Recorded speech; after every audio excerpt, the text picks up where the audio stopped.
everybody, it's Sarah from CareUpChair. Welcome to another video. Okay, so I'm taking a class on Coursera and I just need to do a little rant because today I watched the videos and this week the topic is plant-based diets. Now, my instructor did go through all of the wonderful benefits that a plant-based diet has, but then she went through the deficiencies that a plant-based diet could potentially have. And I just need to ask the question, how can a person who's in America advocate against a plant-based diet when you have 30% of all of the diseases, the chronic diseases like cancer and diabetes and heart disease and things like that? How can you criticize the plant-based diet when all of the people who are on a plant-based diet are known to have lesser amounts of these diseases, and people who are not following these diets have higher chances of getting these diseases?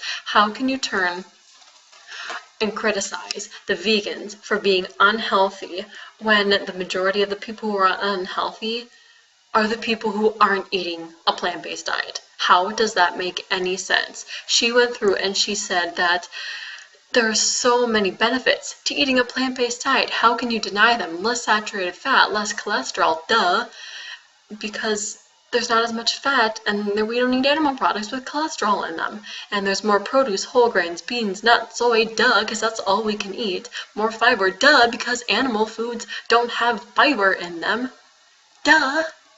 Okay, and more potassium, magnesium, folate, vitamin C, vitamin E, antioxidants, phytochemicals, duh, because animal foods aren't actually all that rich in vitamins and nutrients.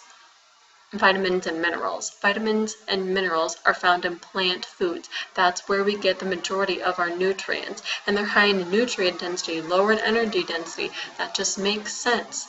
And then decreased glycemic index, which also makes sense because the foods are full of fiber. So you're going to go around and say, after all of these benefits, you're going to criticize the plant-based diet for being unhealthy, even though the majority of the people in the population are not eating a plant-based diet, and half of the people are obese, and I don't know the number, but probably half the people are diabetic or pre-diabetic, and you have heart disease as the #1 killer in America. And what causes heart disease?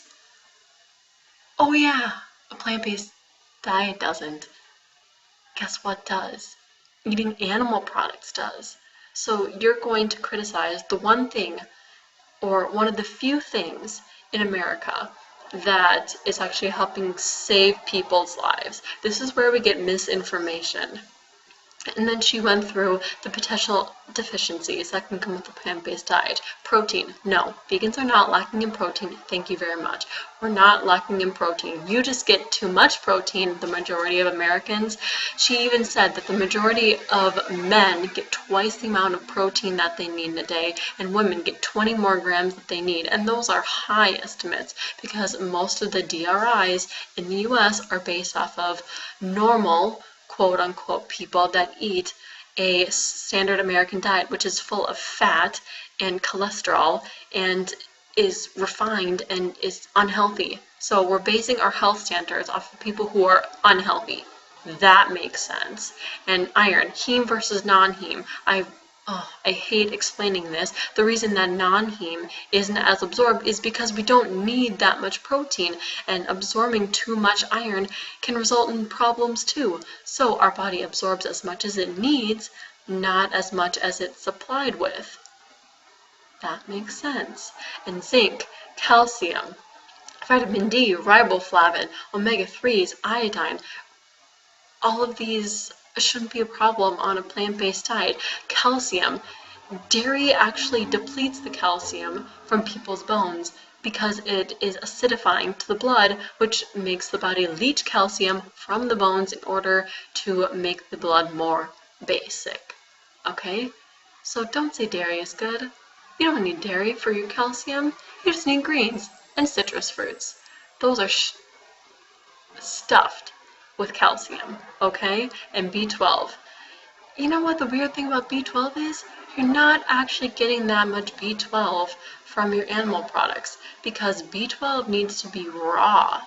in order to get the B12 benefits. So all of the B12 that you're getting from your diet is actually supplemented into your diet. You're not getting your B12 from yogurt or meat, red meat or fish or eggs.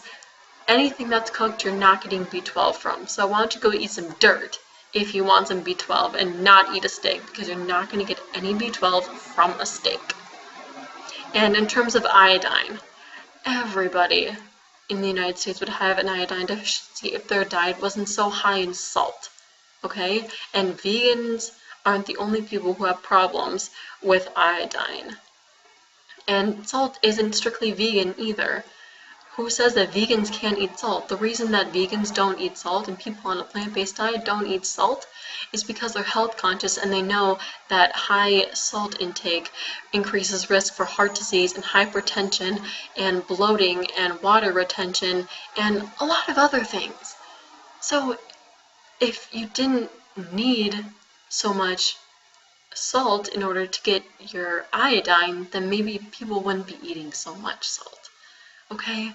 Stop saying that a vegan diet is unhealthy, because it's a heck of a lot healthier than the standard American diet. How about we switch everyone to a vegan diet, and you can fortify it all you want, because the standard American diet is fortified with lots of vitamins and nutrients anyways, and then we can start to focus on nutrient deficiencies, if there are problems with nutrient deficiencies after people switch to a plant-based diet.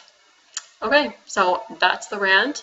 Feel free to subscribe, like this video, go on carobtrap.com, and I'll post another video really soon. Bye.